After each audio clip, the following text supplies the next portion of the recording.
Hola, muy buenas tardes. Estamos en Plural, un programa que se transmite desde nuestra plataforma de Visualizarte Cultura Global en Twitter, Facebook, YouTube, Instagram y LinkedIn. Hoy tenemos la oportunidad de platicar con nuestro gran amigo, el doctor Carlos Cosgaya, que se ha encargado de promover, investigar, difundir y tener en la puesta en valor de muchos de los elementos del patrimonio cultural. Muchas gracias, doctor Carlos Cosgaya, por aceptar la invitación para platicar contigo.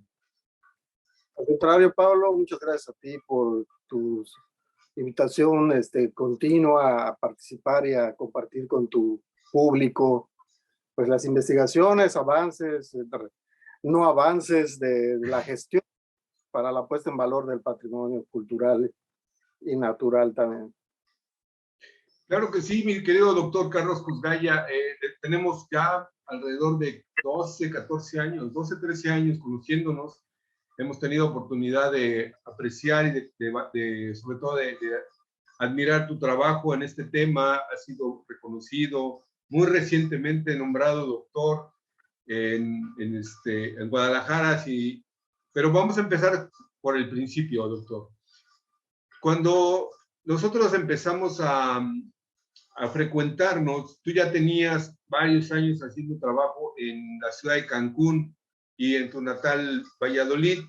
¿Cómo empieza la inquietud y el trabajo que empezaste en hace tiempo y hace cuánto tiempo a realizarse? Bueno, yo empecé con el interés por la conservación del patrimonio en 1994, cuando estuve como director de desarrollo urbano en Valladolid, Yucatán. Y bueno, pues en ese periodo pude ver que hacía falta precisamente la puesta en valor del patrimonio edificado de Valladolid, de la arquitectura pues, colonial, como le llamamos nosotros coloquialmente, a la arquitectura histórica. Y pues me empecé a la tarea promoviendo ante el INAH. Precisamente hoy estoy revisando unos documentos y me encontré la carta de 1995 donde solicitamos el apoyo del INAH para el inventario y catalogación de los inmuebles. Y así empezamos a la tarea, inventariando, catalogando, identificando, para hacer precisamente una selección de lo que realmente había que custodiar, que había que defender, que había que recuperar, darle su puesta en valor. Y pues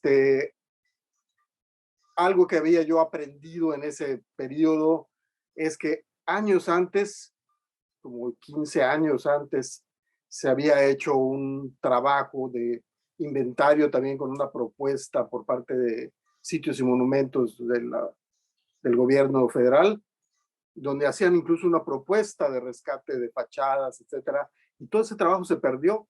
Un trabajo que probablemente pudo haber llevado 2 años, 3 años entre trabajo de campo y trabajo de gabinete.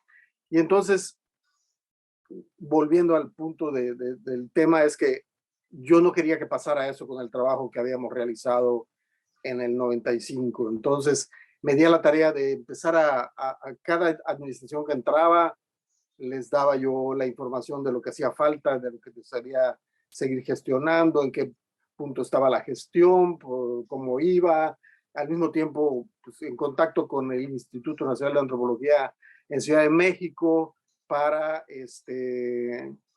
pues para precisamente que no acabara archivado todo este trabajo, porque esta institución y muchas federales pues trabajan por presupuestos y a veces los presupuestos salen en noviembre y lo tienen que hacer antes de diciembre y bueno, del resto del año no tienen mucho que hacer. Entonces yo me di a la tarea de estar constantemente monitoreando, presionando, gestionando, etcétera. Y así me volví un enlace entre autoridades municipales y el gobierno federal en cuanto al INAH. Y eso pues, me fue involucrando cada vez más, cada vez más. Después, aquí en Cancún, pues con esa experiencia me invitaron por el Colegio de Arquitectos con un convenio con la Universidad La Salle para hacer el primer catálogo de Cancún, de edificios desde los 70s hasta el 2000. Y entonces, era 1998, 99 cuando lo empezamos y pensábamos que lo cerraríamos para el año 2000, o sea, que se publicara en el año 2000. Entonces, así me involucro en una catalogación, diseñamos fichas, bueno, con base en las de Lina, pero arquitectura moderna, o sea, los conceptos son totalmente diferentes. Y así me fui involucrando con el patrimonio cultural de Cancún. Yo ya residí aquí de nuevo. Y pues así fui descubriendo un patrimonio cultural edificado aquí en Cancún que valía la pena conservar, pues la traza urbana, el patrimonio arqueológico, los monumentos históricos, en los monumentos ornamentales, etcétera. Y bueno, me di cuenta que sí había cosas que hacer aquí también, ¿no?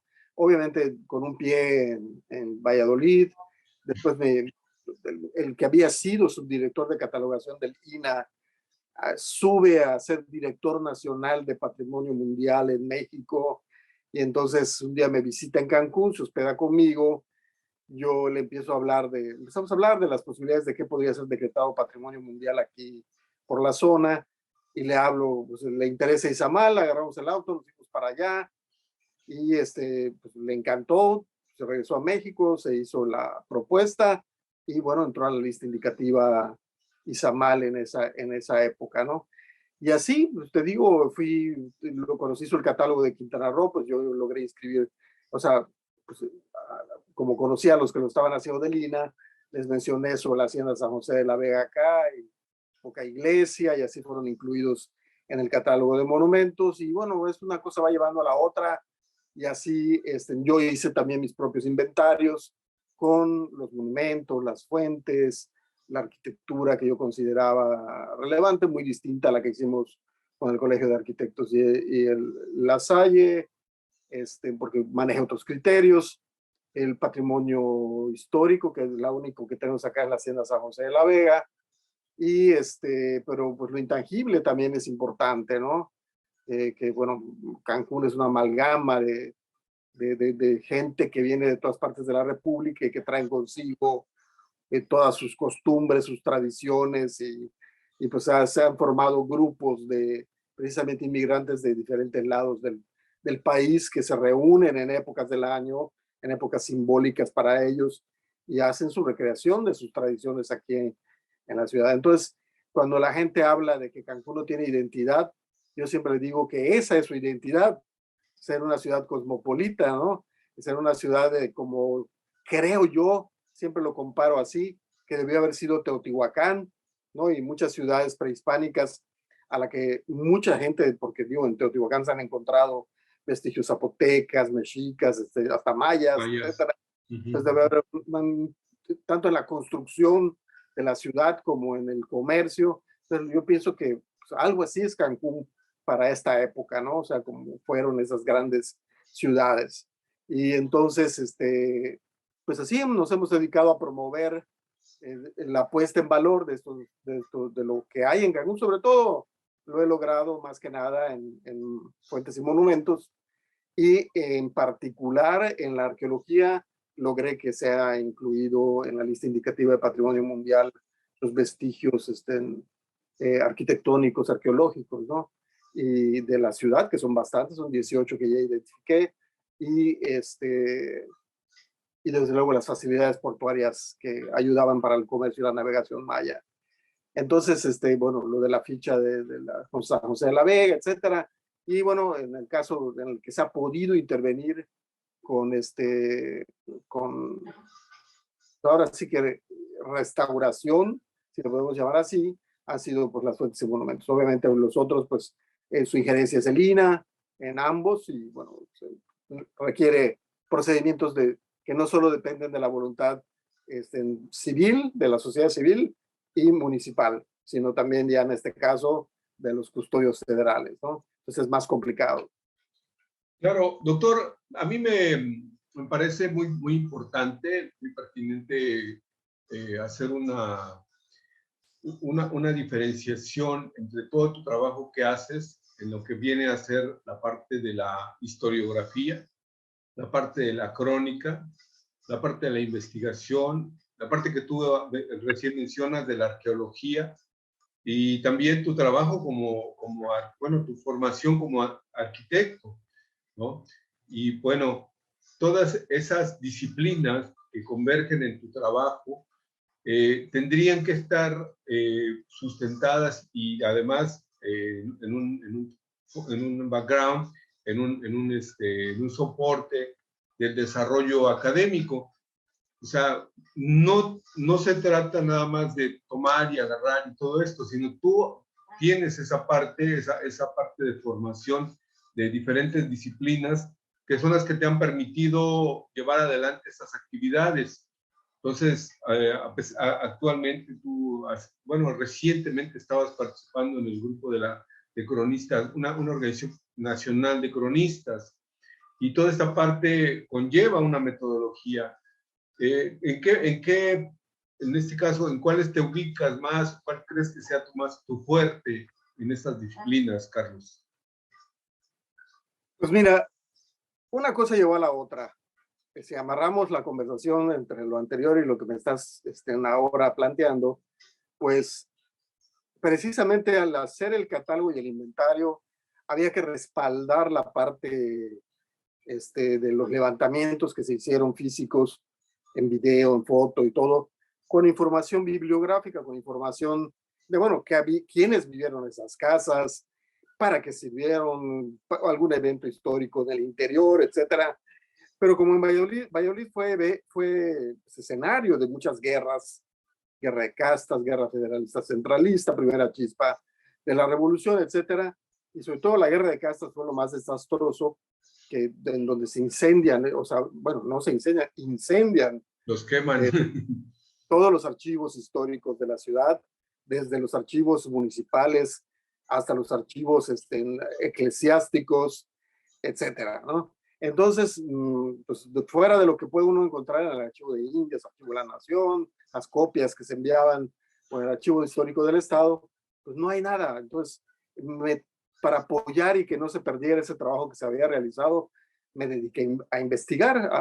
Siempre había tenido mucha curiosidad, pero pues como no había material, pues obviamente desistía.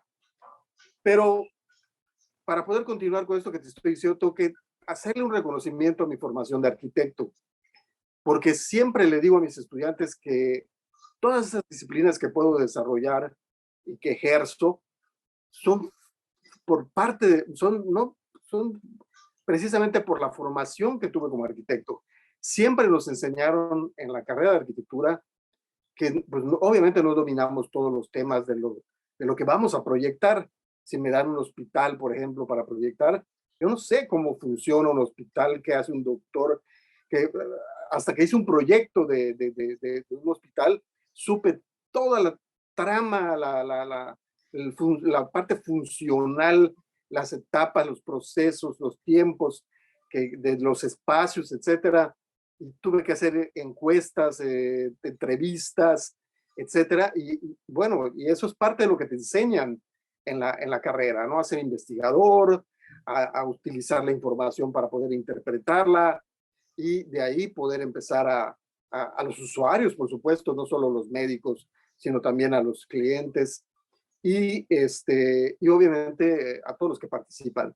Y obviamente eso te va dando una gran cantidad de información que te hace fácil poder desarrollar un proyecto. Bueno, pues eso es exactamente lo mismo en todo, ¿no? Después lo ejerzo en esta parte del catálogo y pues de ahí pues voy yendo al Archivo General de la Nación, voy yendo al Archivo de Indias, que he tenido la oportunidad de hacer en varias ocasiones, en el de Simancas, en el del Estado, obviamente lo que me permitía mi tiempo, porque pues nadie me lo pagaba, tenía que estar generando recursos para vivir y para financiarlo, y entonces no en la frecuencia que yo hubiera querido. Hoy, por ejemplo, muchos de esos archivos están en internet, muchísimos. En esa época yo tenía que mandar cartas a España, que tardaba de 2, 3 meses por culpa del correo mexicano, obviamente. Para ir a Mérida al archivo de catedral tenía que mandar una carta también para que me dieran permiso y después que me autorizaran y pudiera entrar. Y bueno, en fin, todo eso hoy en día ya no existe, o sea, ya no es tan pesado como lo fue en el pasado, pero hoy está mucho de eso en internet y es mucho más fácil investigar. Pero bueno, aprendí por la parte difícil y hoy se me hace mucho más fácil que antes. Desde luego, todo eso me llevó a la parte histórica, ¿no? O sea, etapas por siglos en la parte histórica, la parte también de quienes vivieron, irme a la genealogía, porque una cosa te lleva a la otra. Bueno, que ahí vivió don Pedro Fulano Moreno, por ejemplo. ¿Y quién fue don Pedro Moreno? ¿Y quiénes fueron sus papás? ¿Por qué vivieron allá? ¿Por qué tenían una casa tan significativa y tan bien ubicada y de ese tamaño, etcétera? Pues cuál era su economía. Después descubres que estuvieron en el seminario de Mérida. En fin, vas reconstruyendo, he podido reconstruir parte de la historia del siglo XVIII y XIX de Valladolid gracias a todas estas investigaciones, ¿no? Entonces, si me pregunto, o sea, conforme a tu pregunta, si tengo que escoger entre todo todas las disciplinas que desarrollo, en la que me puedo perder varios días y a veces el hambre me recuerda que tengo que comer, pues es la genealogía. La genealogía me apasiona. A veces me puedo pasar muchísimas horas, muchas, de verdad, a veces 12 horas, 13 horas, no sé, metiéndome a las actas de nacimiento, etc. Pero no tienes idea la cantidad de información que uno puede recibir de allá. En primer lugar, pues en una época se marcaban pues, las castas. Ahí dice pues, de qué casta era, si era español, si era mestizo, si era castizo, o era totalmente maya, o era, no lo sé, todas las mezclas que existían. También decía los oficios de las personas, de los papás cuando llevan a registrar un hijo, de qué murieron. Eso, pues, en lo personal, por ejemplo, a mí me interesa mucho, porque pues ahí te das cuenta de que revisando mis abuelos, tatarabuelos, etcétera, pues ahí te das cuenta de tu carga genética, cuáles son tus probabilidades, o sea, de qué te puedes morir en cuestiones de genética, ¿no? Entonces, y las edades también en las que han fallecido todos ellos. En las familias de las mujeres dan unas sorpresas maravillosas, o sea, normalmente nos abocamos a la línea paterna, pero cuando me empecé a meter por la parte femenina, fui descubriendo cosas increíbles, ¿no? O sea, que la mujer, aparte de que nos da muchísimo de lo que somos como seres humanos, pues en el aspecto genético, herencia, de muchas tradiciones, de todo. Creo que pues, aparte de la cuestión física que podemos heredar, la mujer da muchas cosas, valores, todo, como dicen, la educación se da en casa, ¿no? O sea, la que no es formativa. Entonces, la que te permite ser una persona adecuada para convivir socialmente, creo que es de casa, ¿no? De cuna, como dicen. Entonces, obviamente la investigación de archivos es una maravilla, pero me sorprende menos, va. No sé por qué. O sea, como que de alguna manera llego ya como un poquito, con un poco de preconceptualización de algunas cosas, ya tengo una idea y como que solo las confirmo. Pero en cuestiones de genealogía, verdaderamente hay ocasiones en que tengo sorpresas muy grandes, ¿no? Entonces, muy interesante. A mí en lo particular me gusta mucho. Y entonces también muchas casas en los edificios arquitectónicos agarran sentido. O sea, si esta familia era así, vivía así, etcétera, tenía esta economía, tal cosa, pues por eso la casa es de estas características, ¿no? Entonces, una cosa lleva a la otra. Todo es una cuestión de amarre, ¿no? Entre lo que es la vida humana y el espacio que habitaba. Pues como dice Octavio Paz, lo uso mucho en mis conferencias. La arquitectura es el testigo insobornable de la historia, precisamente por todo lo que puedes leer, incluso cuando restauras un edificio, ¿no? Tú bajas acabados y empiezas a ver ampliaciones, modificaciones, reparaciones, claramente puedes leerlo. Es un libro abierto, un edificio.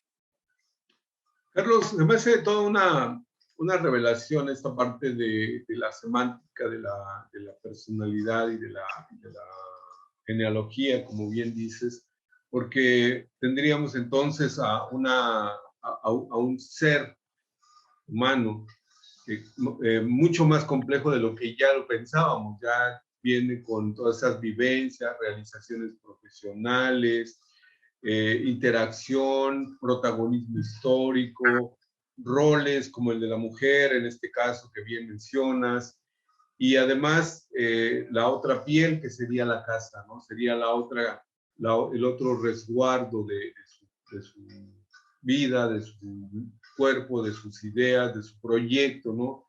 La casa como la construcción del entorno de su realización de vida, ¿no? De su proyecto de vida. Yo creo que estás encontrando grandes vetas de la investigación social. Yo en lo particular veía a los arqueólogos modernos que de pronto están pensando se me está yendo el nombre, de la arqueología del saber, se me olvida el nombre ahorita lo voy a sacar, y hace esa parte de cómo construir una explicación social de la realidad actual a partir de esa arqueología del saber. Estás trabajando en esos temas, aún en los términos en que tú mencionas de la genealogía, de la historiografía y de la arquitectura. ¿Cómo estarás viéndote en un futuro? ¿Qué investigación o qué proyectos tienes en esta parte? Ahora sí puedo mencionar de tu recién nombramiento de un doctorado con un reconocimiento a tu trayectoria, Carlos, un reconocimiento nacional, internacional.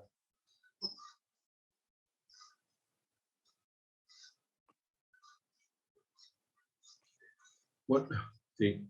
Bueno, Sí, pues claro.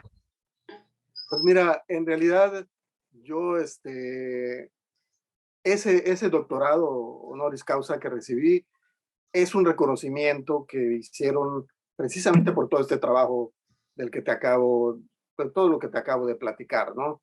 Que incluye el rescate de la imagen urbana de Valladolid, o sea, que le dio un giro de 180 grados bueno, un giro muy grande a la ciudad.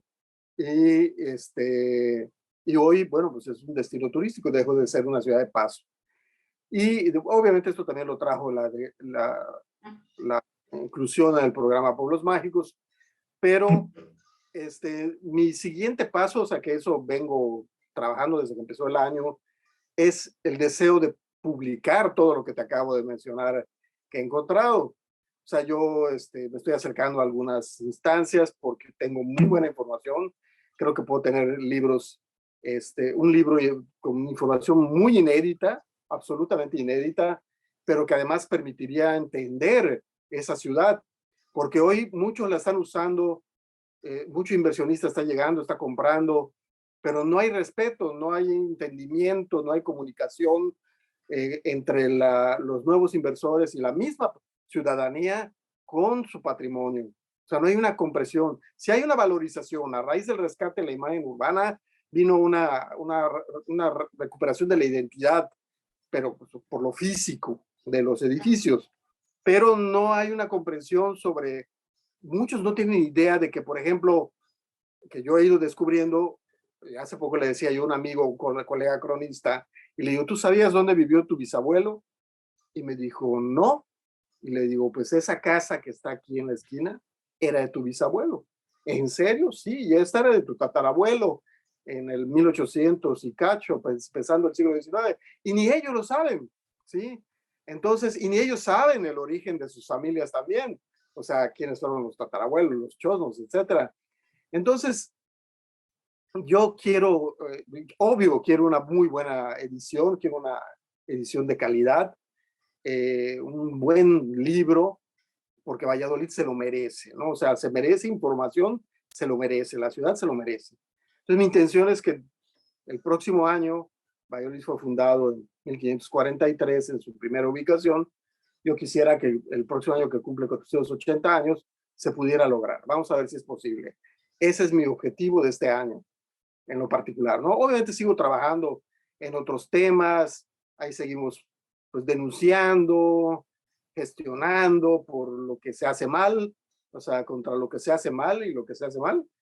A veces encontramos apoyo, a veces no, a veces ataques, etcétera, pero bueno, ahí continuaremos en la lucha. Un poco como dice Loret, nosotros continuamos así, aunque nos ataquen personalmente y no, como, porque sí está pasando mucho eso, ¿no? Porque uno denuncia algo en particular y bueno, cantinflean, después te atacan personalmente, atacan a tu familia, atacan, pero no desmienten, porque obviamente das datos duros en tus denuncias y no te desmienten a ti, sino que lo que hacen es distraer la atención con denuncias. Entonces, ahí continuamos con eso y con algunos proyectos personales, pero bueno, ando colaborando, por ejemplo, con la UNESCO por la parte del paisaje urbano arquitectónico, de los puntos por donde va a tocar el ferrocarril. Estamos allá en una asociación que andamos pues sesionando, que vamos a hacer un FODA, en fin, me invitan bastante a seguir colaborando en este tipo de proyectos, ¿no? Mira, me acuerdo, ya me acordé el nombre, ahorita es Arqueología del Saber, de Michel Foucault, que yo veo aquí un sesgo en esta parte de tu obra, y más con lo que acabas de mencionar acerca de ese conocimiento de sí mismo, de la gente que ha perdido, y que está tú buscando en esa parte de esa arqueología, de la identidad, la arqueología de la historia personal. Y bueno, también en lo que acabas también de mencionar del tema de la acción. ¿Para qué investigas? ¿Para qué descubres? ¿Para qué encuentras? ¿Para qué consolidas un trabajo de investigación si no es para difundirlo? Para decir, para hablar de aquello que es valioso, que es importante preservar, que es importante tener conciencia del cuidado, de la atención y de la restauración, de la puesta en valor, del patrimonio cultural, material e inmaterial y natural, toda esta parte en la cual pues te conocemos y admiramos tu trabajo que has venido realizando. Y Gracias. por lo tanto, Carlos, yo me gustaría, como, como corolario, como parte de esto, porque te estaremos escuchando también en el coloquio, en el primer coloquio a realizarse el 8 de octubre, este próximo domingo y lunes 20 y 21 de las lenguas maternas. Tú, en el tema de las lenguas maternas, también tienes mucho que decir de la parte de las culturas, de la historia de las culturas originarias, de nuestros pueblos originarios. ¿En, en, qué, ¿En qué te has ocupado? ¿En qué te ha llamado la atención, Carlos? Bueno, pues en particular mucho más en la parte de la lengua maya, por supuesto, ¿no? Yo pues di muchos años la materia de cultura regional, historia y arqueología en la Universidad del Caribe, y eso me hizo pues adentrarme mucho en toda esa parte de la cultura regional, es microcosmos de cada estado, de cada región, desde la parte de región cultural prehispánica hasta las nuevas dimensiones geográficas como estados, que a veces ya estos territorios culturales trascienden de entre estados, diferentes estados, etcétera, que es muy interesante. Entonces me he adentrado en el estudio, tuve que incursionar bastante en el conocimiento de estas culturas y ver cómo, por ejemplo, en los fenómenos que se fueron dando a raíz de la llegada de los españoles, como el caso del náhuatl, que se hablaba en una dimensión geográfica menos extensa que la que se da en el primer siglo del dominio español. O sea, muchos frailes llegan primero a la Ciudad de México, a la capital de la Nueva España, y pues ahí se hablaba el náhuatl, pues lo aprenden, hacen catequismo doctrinarios, etcétera, en náhuatl, y pues, se llevan la sorpresa de que saliendo de allá, pues no todo es Cuautitlán como ellos pensaban, sino que se encuentran con un bagaje cultural inmenso. Una y variedad. bueno, darles náhuatl a esas culturas, y entonces se extiende, ¿no? Y algo así, algo parecido sucede en el caso de Yucatán, por ejemplo. En el caso de Yucatán, por intereses particulares de los españoles, ellos tenían la obligación, bueno, no termino esa idea, por intereses particulares de los españoles, no les enseñan o no fomentan el aprendizaje de la lengua del español a los mayas, ¿no? ¿Por qué? Pues porque de esta manera pues tenían ellos el control, y creo que ya conocemos esos argumentos y esas estrategias de la ignorancia, pues permite el dominio, ¿no? Entonces, ellos prefirieron aprender a hablar maya, y entonces de esta manera pues el maya peninsular se ve cómodo porque le hablaban en su propia lengua, ¿no? Entonces es muy común que eso, y digo, no lo estoy inventando, eso lo veo en archivos en donde se comenta, y los mismos frailes lo denuncian, porque parte del compromiso de muchos españoles que tenían encomienda, que recibían el beneficio de encomienda, pues era promover el aprendizaje del español. La unificación de la lengua en un país es sumamente importante, como hizo España, que antes de ser el reino de España, pues se hablaban, como hasta ahora, se hablan muchos dialectos, no había una unificación de la lengua del castellano en toda España. A raíz de los reyes católicos, entonces, y de Carlos V, o primero de España, empieza una unificación incluso del lenguaje, y entonces empieza una identidad muy específica como reino. Pero lo mismo querían que pasara aquí, ¿no? Entonces, pero pues como decía Carlos Fuentes, que era muy común en esa época, se ponían las leyes en la cabeza, decían se acata, pero no se cumple. Entonces, eso fue bastante común, y de esa forma, pues los mayas, mucho maya no aprendía español, vivían cómodamente. Y también he podido ver, incluso hace unos días revisaba un censo de 1930 de Yucatán, 1930, siglo XX. Y algo que nunca me había puesto a observar era qué porcentaje de la gente hablaba, de la gente que censan en las ciudades, hablaba maya. Y fuera de Mérida, o sea, en Mérida mucha gente hablaba maya, pero fuera de Mérida, en lo que es Valladolid, Izamal, Espita, no sé, todos los demás que antes habían sido pueblos de indios, toda la gente, incluso la gente de apellidos castellanos y de habla castellana, hablaban maya. Todos, o sea, desde el adolescente hasta los papás. ¿Por qué? Porque el servicio era maya parlante, porque si tenían comercio, para, pues obviamente poder negociar con ellos, tenían que facilitarles, eran maya parlantes. Los médicos, los abogados, todos ellos, para poder defender, entender, etcétera, tenían que ser mayaparlantes. Entonces, es una gran cantidad de gente. Yo estuve revisando hoja tras hoja tras hoja, y todas las hojas del lado derecho en el extremo decía, habla otro idioma, y dice, sí, maya, de una manera impresionante.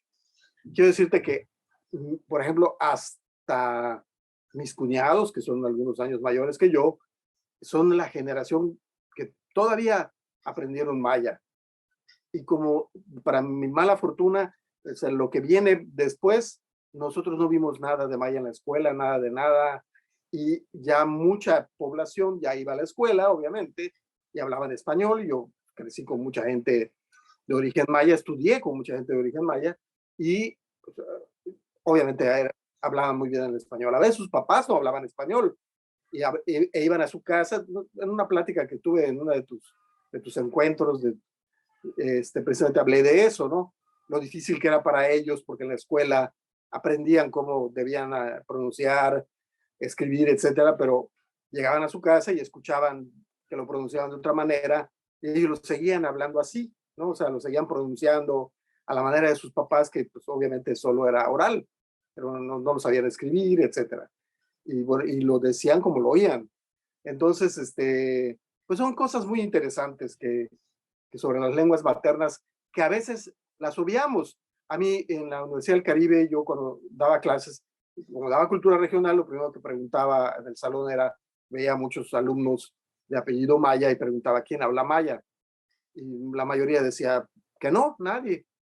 Y hasta después de clases se me acercaban algunos, me decían, no, yo sí, pero no quiero que se burlen de mí, que no sé qué. Y es verdaderamente triste. Yo les decía, pues, no debe ser así, tú eres bilingüe, ¿no?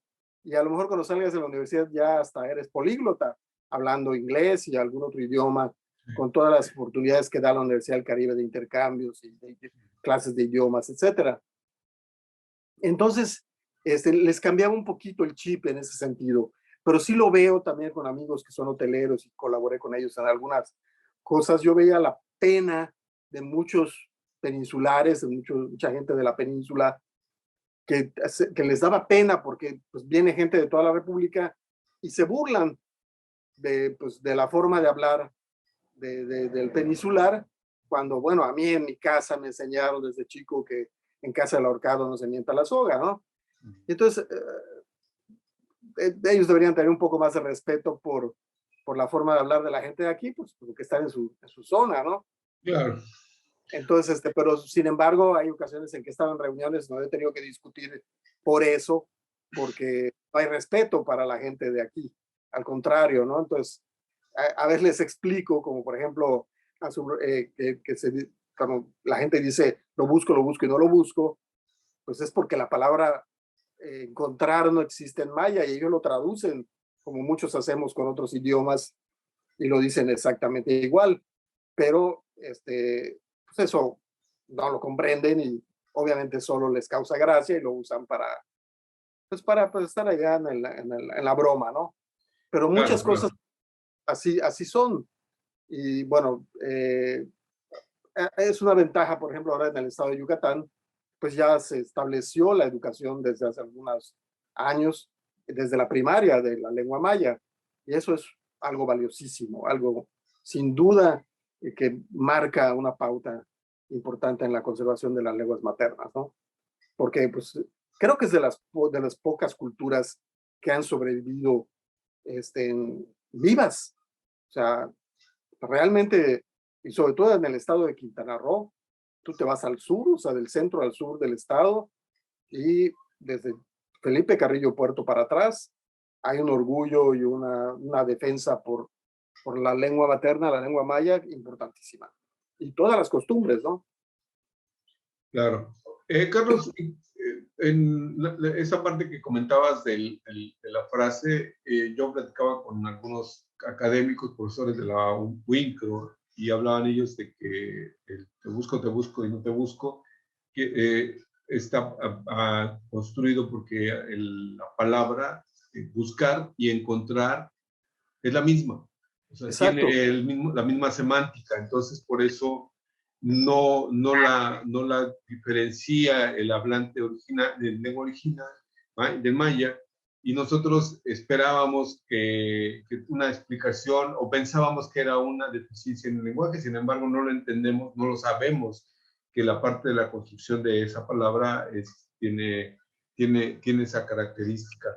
Y pues bueno, Carlos, esto realmente es como una invitación para que nos acompañen el día del coloquio, el domingo 20 y lunes 21, en el Teatro 8 de Octubre, para poder platicar con ustedes, con los académicos, estos temas, una oportunidad muy interesante pues, para platicar sobre el tema de las lenguas, el tema de la cultura, el tema también del medio ambiente. Y pues los invitamos a todos nuestros amigos y yo te agradezco, Carlos, que esta oportunidad de platicarlo y estaremos en la misma intención, con el mismo gusto y con el placer de platicar contigo, Carlos. Muchas gracias.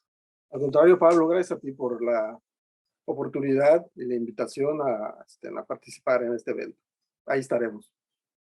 Bueno, y a nuestros amigos los invitamos a ver Visualizarte Cultura Global, el programa Plural. Mi nombre es Pablo Martínez, estoy platicando con el doctor arquitecto Carlos Cusgaya, arquitecto y doctorado honoris causa Carlos Cusgaya, que va a estar participando en el evento. Gracias y nos estamos viendo.